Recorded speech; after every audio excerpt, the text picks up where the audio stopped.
Sometimes, the loneliest place isn't being by yourself, it's lying next to someone who's there, but feels a million miles away. I'm Cara Walker, a 32-year-old housewife who once had everything I thought I ever wanted: a loving husband, a cozy home, and a quiet life in the suburbs. But lately, things hadn't felt right. My husband, Ethan, had become a stranger in his own home. He was consumed by his job at Hayes & Associates, a prestigious law firm that demanded every ounce of his time and energy. When he wasn't working late, he was sleeping, leaving little room for Yusi.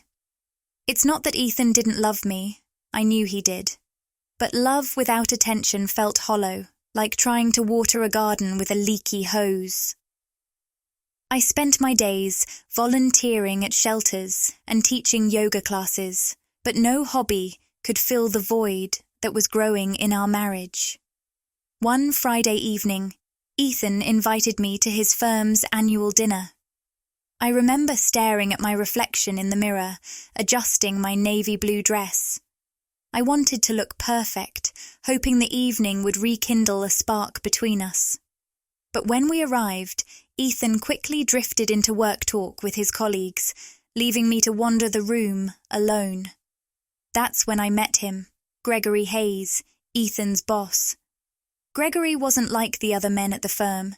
He wasn't buried in his phone or nervously checking his watch.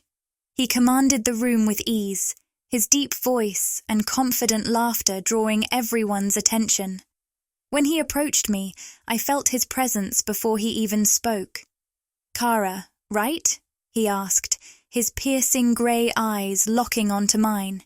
"Ethan's told me about you. It's nice to finally meet the woman behind the man." His words were smooth, his tone disarming.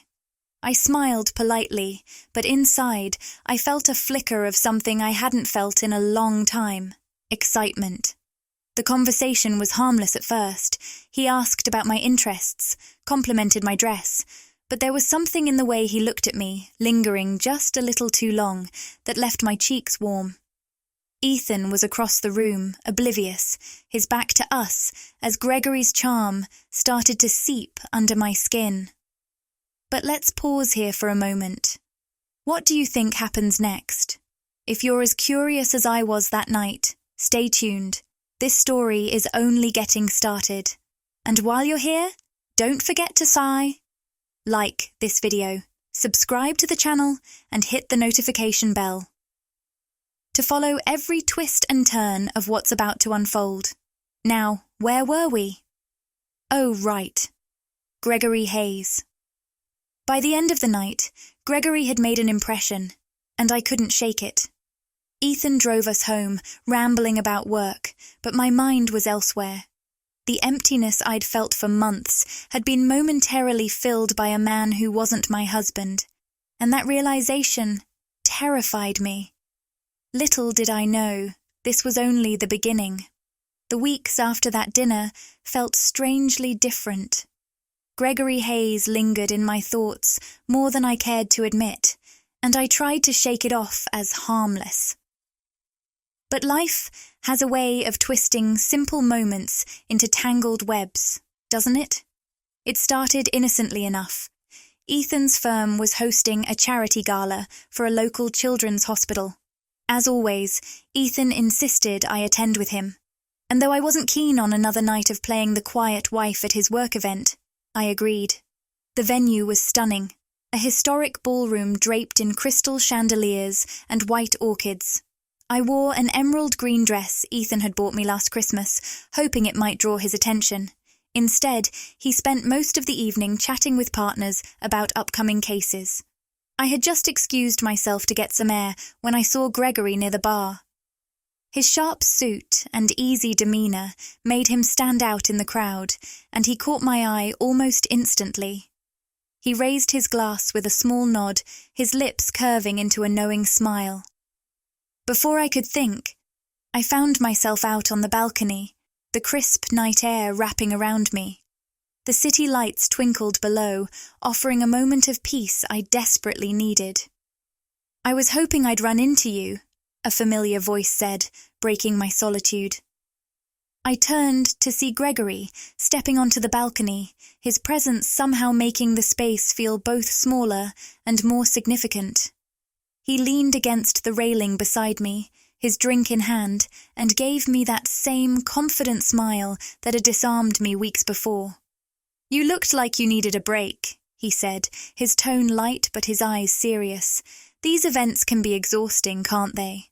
I nodded, laughing softly. Exhausting is one word for it. We talked for what felt like hours, but was probably only minutes. Gregory was easy to talk to, too easy.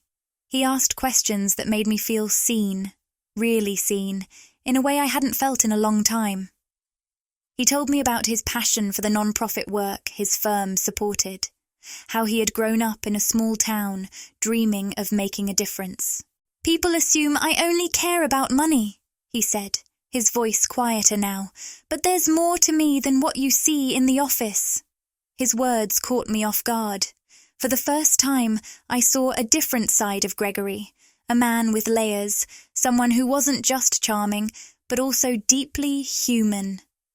"You're full of surprises," I said, meaning it more than I intended. He chuckled, his gaze lingering on mine a moment too long. "So are you, Kara." The air between us shifted, charged with something unspoken, but undeniable. I felt a warmth rise in my cheeks, and before I could think of something to say, Gregory took a step closer.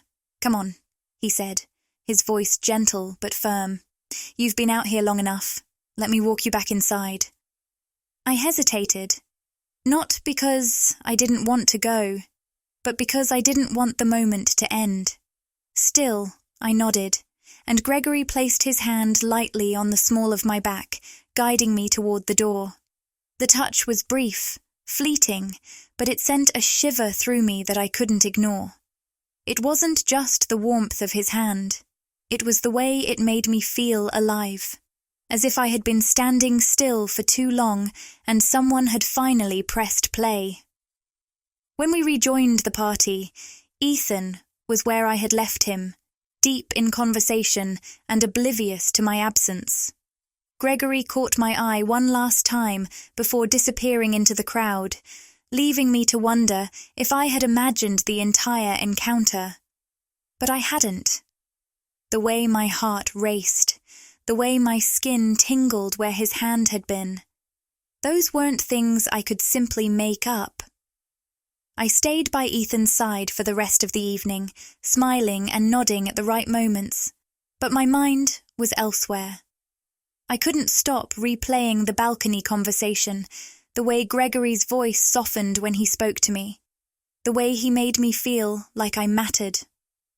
As the night wound down and Ethan drove us home, I stared out the window, lost in thought. A part of me knew I was playing with fire, but another part, one I barely recognized, didn't care. For the first time in months, I felt like someone had truly seen me, and that feeling was intoxicating. The line between right and wrong had never felt so blurred, and in that haze, I found myself wondering what Gregory Hayes would do next, and if I would have the strength to resist him when he did. When the email from Gregory popped into my inbox, I froze. It was brief, but clear. "Kara, I'd love your input on redecorating the employee lounge. Let me know if you can drop by the office this week. Best, Gregory." It felt harmless enough on the surface, but I knew better. Gregory wasn't the type to send casual invitations, and the timing couldn't have been more conspicuous. Ethan had left for a conference that morning, and the house already felt too quiet. I stared at the email for what felt like an eternity, my heart thudding in my chest. I knew I should politely decline, but instead I found myself typing a simple reply. "Sure, what time works for you?" The next afternoon, I stood outside Gregory's office, nerves dancing in my stomach. The building was eerily quiet, the hum of the air conditioning filling the hallways. I knocked softly, and his deep voice called out, "Come in." Gregory's office was exactly as I'd imagined it, sleek, modern, and impeccably organized. He stood by the window, a cup of coffee in hand, his tailored shirt rolled up at the sleeves. When he saw me, his face lit up with that signature smile that had started to feel dangerous. "Kara, thanks for coming," he said, motioning for me to sit. "I knew you'd have a great eye for this." I settled into the chair across from his desk, trying to keep my composure. "I'm not sure I'm the best person for the job," I said, forcing a light laugh. "I don't exactly have a background in interior design." Gregory waved off my comment. "Nonsense. You have taste. Look at how you dress. Besides, I trust your instincts." His words were simple, yet they carried a weight that made my pulse quicken. He walked me through some ideas for the lounge, showing me fabric swatches and mood boards. It was all very professional at first, but then the conversation shifted. "I don't think I've ever asked. What did you do before you and Ethan moved here?" Gregory asked, leaning against his desk, his arms casually crossed. "I used to work as a yoga instructor," I replied. "But after Ethan got this job, I decided to focus on volunteering and other things." "And how's that working out for you?" he asked, his tone softer now. "Are you happy?" The question caught me off guard. It wasn't the kind of polite small talk I was used to. His gaze held mine, and for a moment I felt exposed, like he could see through the carefully constructed facade I'd been holding up for so long. "I guess. I don't really think about it," I admitted, my voice quieter than I intended. "You should," Gregory said, his voice low but firm. "You deserve to be happy, Kara." There was a sincerity in his words that unsettled me, and I quickly looked away, pretending to study the swatches on the desk. "So, what do you think?" he asked, stepping closer, his tone shifting back to light-hearted. "This one or this one?" He held up 2 fabric samples, and I took a moment to study them, grateful for the distraction. "The blue one," I said, pointing. He smiled, setting them down. "I knew you'd pick that. It's classic, just like you." The comment was harmless enough on the surface, but the way he said it, slowly, deliberately, made my breath hitch. Gregory leaned in slightly, his face only a few inches from mine. "You have a way of seeing things others don't, Kara," he said, his voice almost a whisper. My heart raced as I felt the air between us grow heavy. I should have said something, moved back, done anything to break the moment. But I couldn't.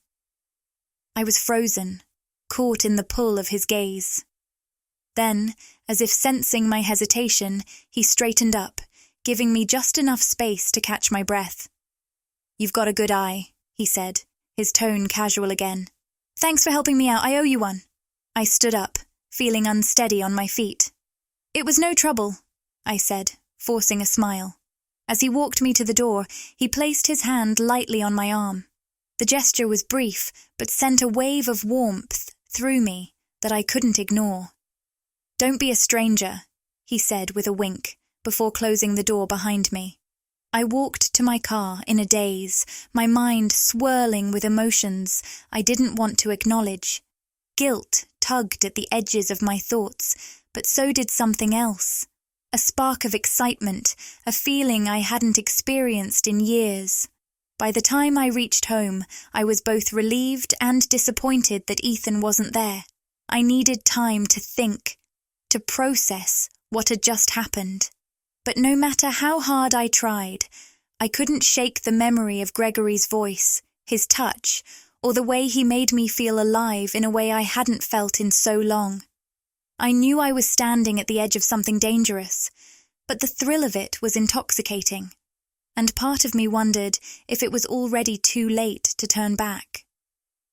Kara walked into Gregory's office, feeling a strange mix of anticipation and uncertainty. The air inside was charged, heavier than before. There were no words exchanged this time, no small talk or pleasantries. It was just a look, a lingering gaze that conveyed more than enough. Gregory met her at the door, a subtle gleam in his eye as he reached out and closed it quietly behind her. The tension between them was palpable, coiling tighter with every step she took toward him. Without thinking, Kara reached up and pressed her lips against his.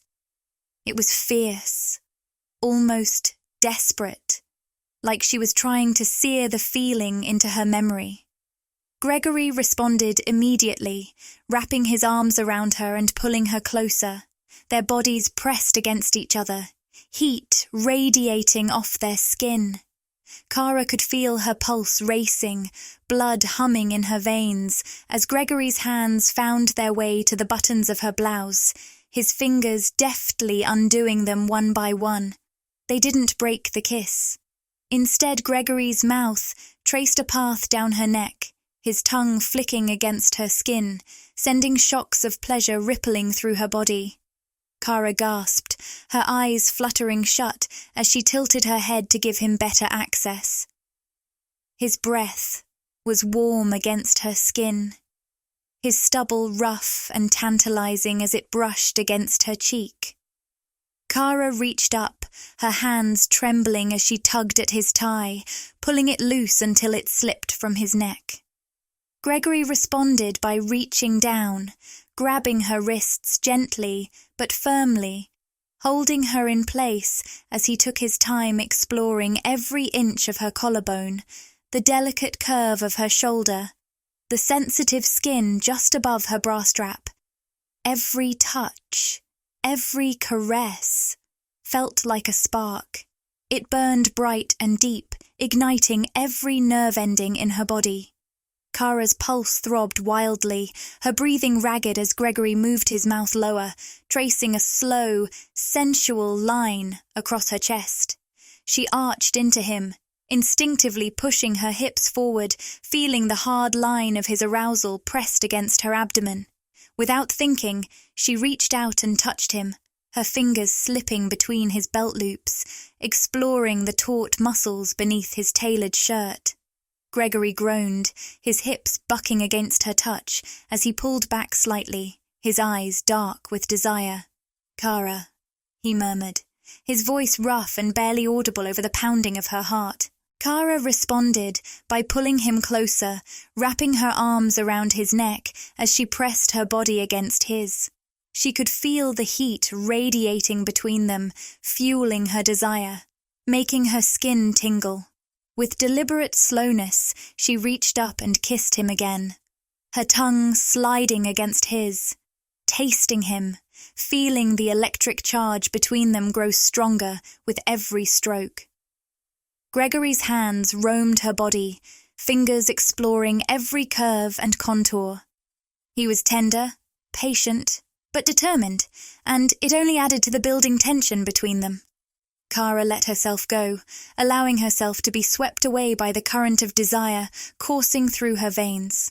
She leaned into him, desperate for more, for something she couldn't quite name.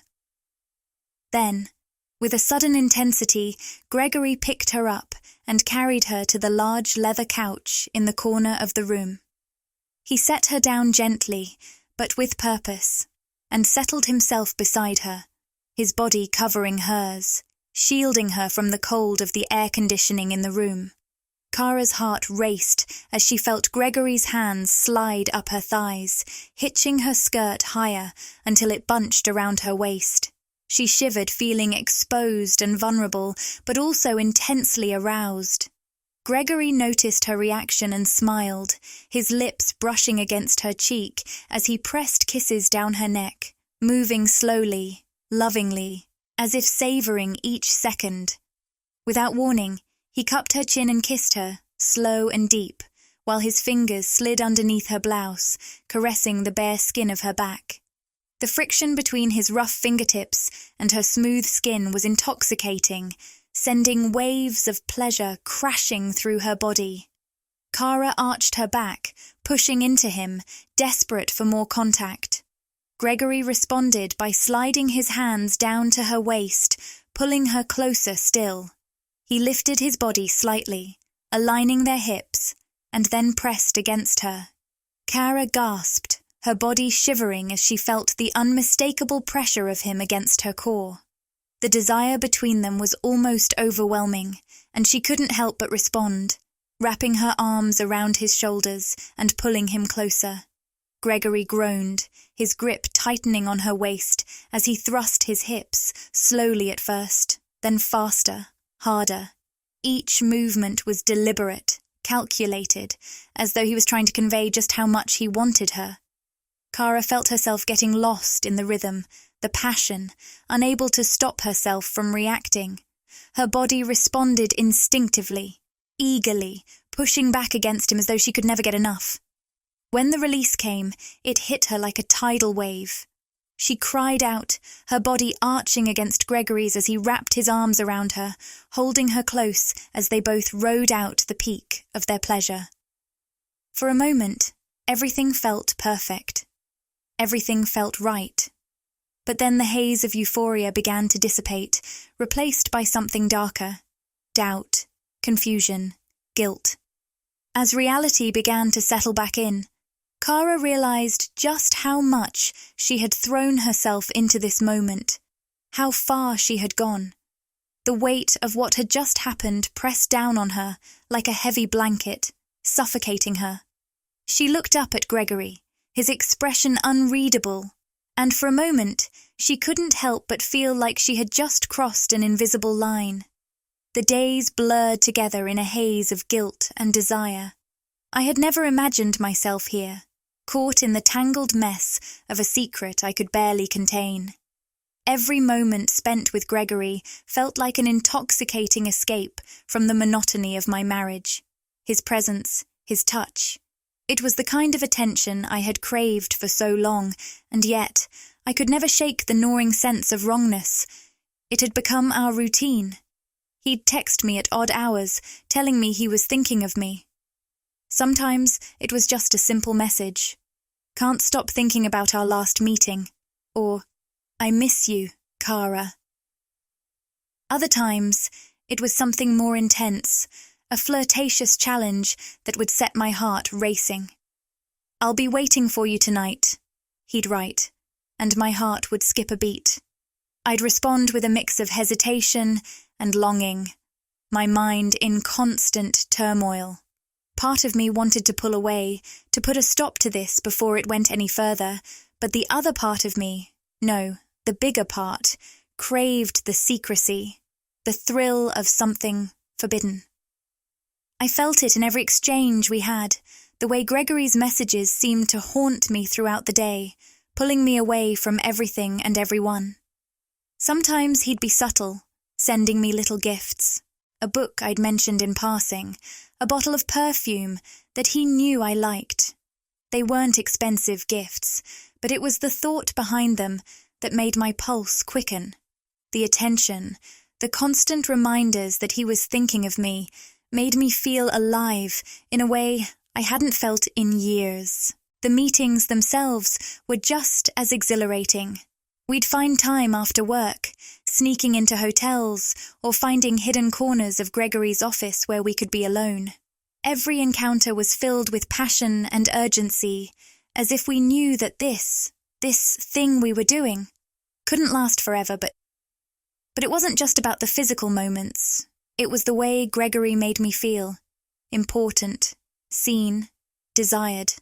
At home, Ethan seemed more distant than ever, lost in his work, leaving me to occupy the empty spaces between us. He'd come home late, his mind consumed with the latest legal battle at the firm, barely noticing the changes in me. My mood swings were becoming harder to hide, but I tried, forcing a smile whenever Ethan was around, hoping he wouldn't notice the distance growing between us. Sometimes I'd catch him looking at me, his eyes narrowed with suspicion, as if he could sense something was off. He'd ask, "Is everything okay, Kara?"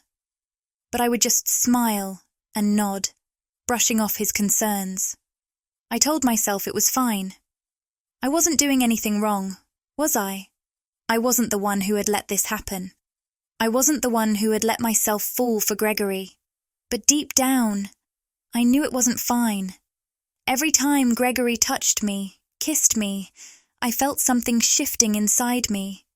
It was like a part of me that I didn't even know was missing was being filled. But at the same time, a part of me, an old part, was dying. The woman I had once been, the wife I had tried to be, was slipping away, piece by piece, and I didn't know how to stop it. One evening, as I sat at home, lost in thought, the phone buzzed on the coffee table.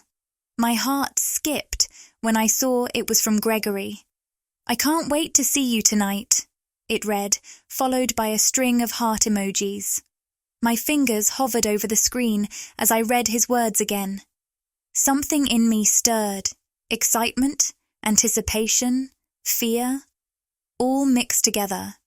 I hadn't expected him to be so bold, so eager. The intensity of his desire for me was both flattering and frightening. I hesitated for a moment, my heart pounding in my chest. Ethan was in the other room, absorbed in his latest project, as usual. I could slip away easily, slip into the world where it was just Gregory and me, where the rules didn't apply, where we could be something other than the roles we played in our everyday lives. But there was a part of me, the part I couldn't quite ignore, that was afraid. Afraid of the risks I was taking, of how far I had already gone. The guilt surged again, a familiar ache in my chest. I was lying to Ethan, lying to myself. This wasn't just an innocent affair anymore. It was becoming something darker, something that I wasn't sure I could get out of. I quickly typed a response to Gregory, my fingers trembling slightly. "I'll be there," I wrote, pressing send before I could change my mind. I put the phone down and looked at myself in the mirror. Who was this woman staring back at me? How had I allowed myself to fall this far? To be this consumed by someone else? The truth was, I didn't know anymore. The lines between right and wrong had blurred, and I couldn't see them clearly anymore. All I could see was Gregory, his smile, the way he made me feel. It was intoxicating, like a drug I couldn't stop taking. The more I had, the more I wanted. When I met Gregory later that evening, the air between us was thick with unspoken words.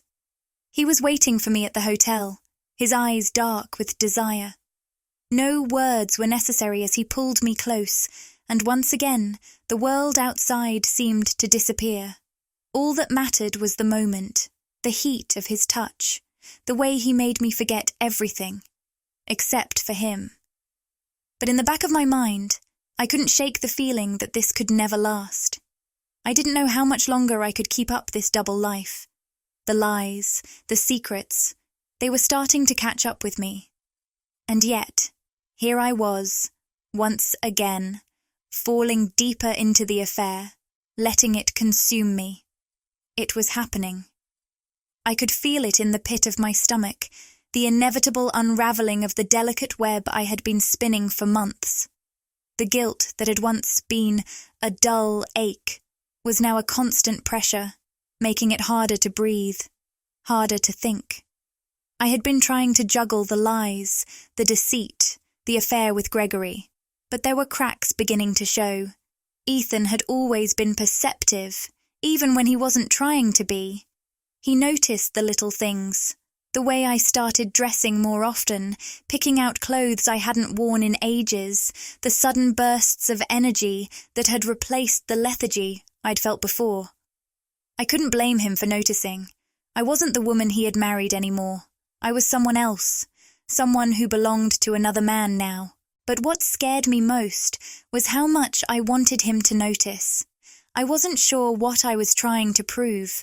Maybe that I still had it, or that I could still make an impact, even if it wasn't on the man I was supposed to love.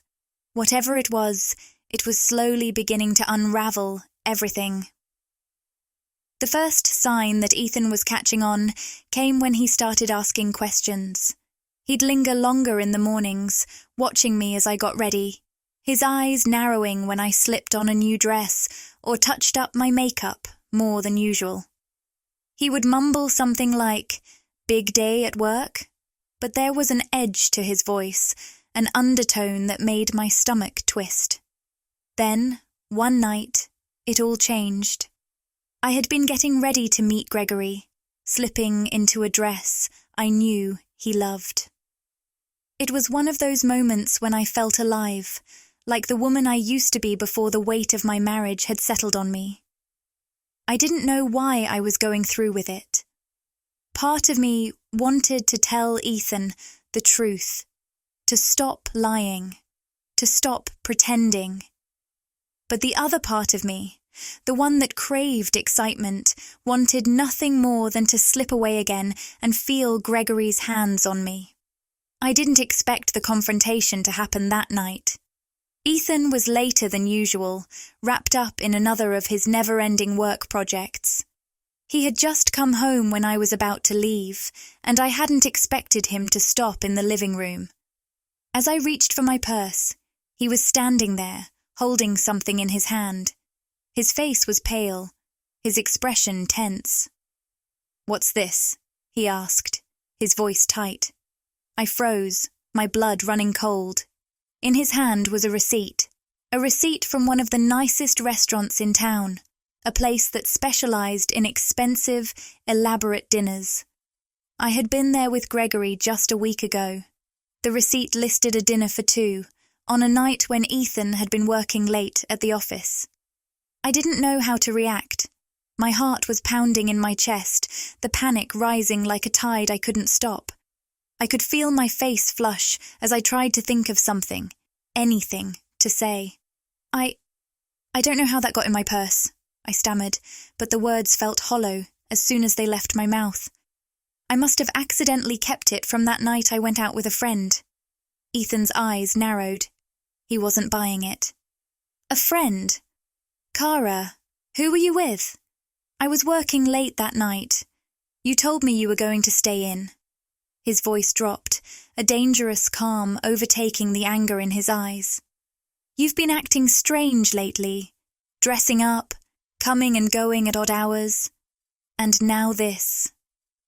I felt the walls closing in on me, the weight of his gaze suffocating me. The truth was standing there, right in front of me. But I wasn't ready to face it, not yet. Not when the affair still held me in its grip. "I told you, Ethan," I said, forcing a smile I didn't feel. "I was just out with a friend. Maybe I just needed a change of scenery. You know how it gets sometimes, being stuck at home all the time." But even as I said it, I could hear the weakness in my voice. Ethan wasn't stupid. He knew something was off. He had to. There was a long silence, a tension hanging in the air between us. I could see the gears turning in his head, his doubts forming like storm clouds. I could feel his trust slipping away from me, little by little, and I wasn't sure I could get it back. He finally dropped the receipt on the coffee table, his hand shaking slightly as he did. He didn't say anything more, but the weight of his unspoken words hung between us. "Just tell me the truth, Cara," he said, his voice barely above a whisper. "I know something's going on. If you're seeing someone else, just tell me. I can't keep living in the dark." I wanted to scream at him, to tell him everything, to spill the truth and let the chips fall where they may. But instead, I stayed silent. I didn't know what to say, or even if I wanted to say anything at all. The affair with Gregory had become my escape, my distraction from a life I wasn't happy with, and I wasn't sure I was ready to let go of it. "I'm not seeing anyone, Ethan," I lied, my heart heavy with the weight of the falsehood. "You're imagining things." But even as the words left my mouth, I knew they weren't true. And in that moment, I felt something break inside me. The truth was out there, whether I wanted to admit it or not. Ethan knew something was wrong. He wasn't blind, and I wasn't sure how much longer I could keep up the act. The next few hours passed in a blur, Ethan stayed quiet, brooding, retreating to his office while I sat in the living room, the tension hanging between us like a thick fog. We didn't speak much after that, and I wondered how long it would be before he finally confronted me with the truth. Or maybe he already knew. Maybe he was just waiting for me to admit it. Either way, I knew I couldn't keep running from the inevitable. The lies, the affair. It was all coming to a head, and I wasn't sure I was ready for what would happen next. I knew it was coming. The dread had been building inside me, a slow-burning fire that I couldn't snuff out. Every lie, every secret rendezvous, every stolen moment with Gregory, none of it had been worth the guilt that gnawed at me. But even with all that, I wasn't prepared for what came next. I wasn't ready for the storm that Ethan unleashed when he finally put everything together. The days after our last argument were suffocating. Ethan was distant, but I could feel the tension growing between us. He wasn't asking questions anymore. He was watching me. His silence was more dangerous than any confrontation could have been. And I knew why. He was putting the pieces together, one by one. I tried to push it out of my mind, to focus on Gregory and our secret escape from reality. But Ethan's quiet anger was always there, lurking in the background. The cracks in my marriage had become too wide to ignore. It all came to a head one afternoon, when Ethan was supposed to be working late, like he always was. I thought I had a few hours of freedom, time I could spend with Gregory, away from the eyes that were starting to see through my mask. But the universe had other plans. I was sitting in Gregory's office, running my fingers over the papers on his desk, pretending to be busy, when the door opened with a sudden force. I didn't even have time to react before Ethan was standing in the doorway, his face a mix of disbelief and fury. My heart stopped. I froze. For a moment I thought I might faint, or that the world would simply collapse around me. Ethan's eyes found mine first, and I saw the shock in them, quickly replaced by something darker. His gaze shifted to Gregory, who had stood up from his chair, trying to mask the tension in the air. "What the hell is going on here?" Ethan's voice cracked through the silence. His tone was low, dangerous, like a predator closing in on its prey. Gregory was the first to speak, his voice calm, but his eyes betraying him. He tried to smile, but it was too forced. "Ethan, relax. This isn't what you think." But I could see the cracks in Gregory's calm facade. He was just as stunned as I was, but he was better at pretending. Ethan wasn't buying it. He took a step forward, his fists clenched at his sides. "I think I'm done thinking, Gregory," Ethan spat. His eyes were cold, no longer filled with the warmth I had once known. There was only anger, betrayal, and something else. Something darker, deeper, that I hadn't expected. "I've had enough of the lies," Ethan continued, his voice gaining strength with every word. "The way you've been acting, Kara, the late nights, the dress-up, the out with a friend excuses. It's all adding up now. I know what's been going on. And now I find you here, in his office, like this. I'm not blind." I could feel my pulse in my throat, my head spinning. The room felt too small, suffocating, like the walls were closing in on me. I wanted to deny it. I wanted to scream that it wasn't true, that it was all a misunderstanding. But there was no way out. The truth was out there, glaring at me like a spotlight. I turned to Gregory, my hands trembling.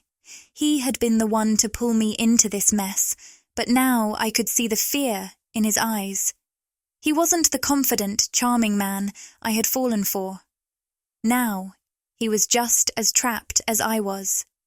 "Ethan, I started, my voice trembling, but I couldn't finish. The words caught in my throat, my heart pounding too loudly to hear myself think. The guilt was unbearable. Ethan's gaze snapped back to me. "You don't get to explain this, Kara. Not anymore. You've been lying to me. You've been lying to us." His eyes were wild now, searching mine for any trace of honesty, but I had nothing left to give him. The lies had piled up too high. And then, in that moment, I felt it, the dam inside me breaking. I couldn't hold it in anymore, the weight of everything, the affair, the guilt, the lies. It all came crashing down, and I could feel my chest tightening as I finally spoke. "Ethan, I gasped, tears welling up in my eyes. "I'm so sorry. I didn't mean for this to happen, but—" It did. Gregory and we've been having an affair. I saw Ethan's face fall, his jaw tightening as the words settled over him. I could see his heart breaking right in front of me, and it felt like a knife twisting in my gut. I couldn't look at him. I couldn't face the pain I had caused, the trust I had shattered. I turned away, my hands trembling as I tried to wipe away the tears that were streaming down my face. Gregory remained silent, standing by, unable to say anything that would make this better. He was the catalyst in all of this, the one who had tempted me, who had led me down this dark path. But now, as Ethan's eyes bore into him, I could see the fear in Gregory's expression too. This wasn't the game he thought it was. This wasn't the situation he could charm his way out of. Ethan didn't say anything at first. He just stood there, staring at me with those cold, wounded eyes. The silence stretched on, heavy and suffocating, until he finally spoke again, his voice quieter now. "I trusted you, Kara. I loved you." The finality in his words hit me like a physical blow. There was no going back from this, no pretending anymore. The truth was out, and I had lost everything. For a long time, none of us spoke. We just stood there, locked in our own silent hell, as the weight of everything that had happened pressed down on us, suffocating us all. The silence that followed Ethan's departure was deafening. I didn't know what to do with myself. There was no escaping the reality of what I had done. I had ruined everything, my marriage, my life. All for a fleeting moment of excitement, a temporary escape from the routine of my days. But now, with Ethan gone, I was left to pick up the pieces of my shattered world. After the confrontation, Ethan had stormed out of the office, his eyes filled with a mixture of hurt and rage. I wanted to follow him, to apologize, to beg him to stay, but I couldn't. I couldn't do anything to fix what I had broken. He needed space, and I needed time to understand the weight of my own actions. It wasn't until later, that evening, after the chaos had settled, that I received the text from Ethan. It was short, sharp, and to the point. "I'm staying with a friend. I need time to think." That was it. No words of comfort, no pleas for reconciliation, just a cold, emotionless statement. I sat in the stillness of our empty house, staring at the blank walls, as though hoping the silence would speak to me. But it didn't. It only made the guilt feel heavier, like a weight that had settled on my chest. I had betrayed Ethan in the worst way possible, and now I was alone with nothing but my own shame. Gregory's message came hours later, a single line that seemed detached from the chaos we had just caused. "We need to lay low for a while. I'll be out of touch." It was clear. He wasn't interested in dealing with the aftermath of what had happened.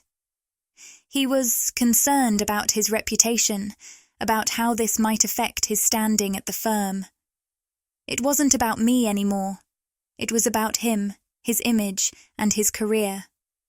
I felt a pang of disappointment, but at the same time, I couldn't blame him. I had known all along that this affair was never meant to be anything more than a brief diversion. But in my desperation, I had allowed myself to hope for something deeper, something more meaningful. I closed my eyes, letting the weight of everything wash over me. The fleeting moments of passion with Gregory had been a temporary escape, a brief distraction from the dissatisfaction I had felt in my marriage. But now looking back, I realized how foolish I had been. The excitement I had chased, the allure of being wanted and desired by someone other than Ethan, it had all been a mirage. What had been missing in my marriage wasn't something that could be found in the arms of someone else. It was something that needed to be addressed, something I should have worked on with Ethan instead of seeking refuge in the arms of a man who never truly cared about me. The truth hit me like a slap across the face. My marriage with Ethan had been strained long before Gregory came into the picture. We had grown distant over time, but instead of talking about it, instead of seeking help, I had tried to fill the void with an affair. I had tried to escape, but in the end, all I did was dig a deeper hole for myself. I couldn't blame Ethan for being angry. I couldn't even blame him for wanting space from me. I had given him every reason to doubt me, to question whether or not he could trust me again. I looked at my phone, seeing that I had missed several calls from my mother and a few friends who had no idea what had transpired. I couldn't bring myself to answer them. I didn't have the words. I didn't know how to explain what had happened, how to justify the mistakes I had made. I had no excuses, no easy explanations. The guilt was overwhelming, and the shame that followed felt like it would consume me whole. It was late when I finally decided to pick up my phone and call Ethan. I hesitated for a long time, my finger hovering over his name, but I knew I had to try. I owed him an apology, even if it was too late. I had to let him know that I was sorry, that I regretted everything, and that I was willing to do whatever it took to make things right. But when the call went straight to voicemail, I knew that he wasn't ready to talk. He wasn't ready to hear from me yet. I left a message, my voice shaky and filled with emotion. Ethan, I don't expect you to forgive me right away, or maybe ever. I know I've hurt you in ways I can't even begin to explain. But I just want you to know that I am so sorry. I love you, I always have, and I want to make things right, if you'll let me. I hung up, staring at the screen, wishing for a miracle that I knew wasn't coming. The reality of the situation sank in. I had done irreparable damage to our marriage, and no amount of apologies or promises could undo the hurt I had caused. The next few days were a blur of empty conversations with friends and family who tried to console me, but the truth was, I didn't deserve their sympathy. I had made my bed, and now I had to lie in it. My relationship with Ethan had been shattered, and there was no quick fix. I couldn't erase the betrayal. I couldn't unsee the hurt in his eyes. I knew that, in time, Ethan might come back, if he wanted to. But I also knew that it would never be the same. The trust we once shared was gone, and I wasn't sure if it could ever be rebuilt. But I had to try. I owed him that much. As the days passed, I found myself reflecting more and more on what had gone wrong and what it would take to heal. I didn't know what the future held, but for the first time in a long while, I understood that the only way forward was to face the truth, no matter how painful it was. The story wasn't over yet, but I had no idea where it would lead. All I could do was wait, hope, and try to make things right with the man I still loved, if he would let me. If you enjoyed this story, make sure to give it a thumbs up, share it with your friends, and hit that subscribe button so you don't miss any of the action. You can also support the channel with a super thanks or become a member by clicking the join button for exclusive perks. Your support means everything, and it helps me bring more stories like this your way. Thank you for watching. Thank you for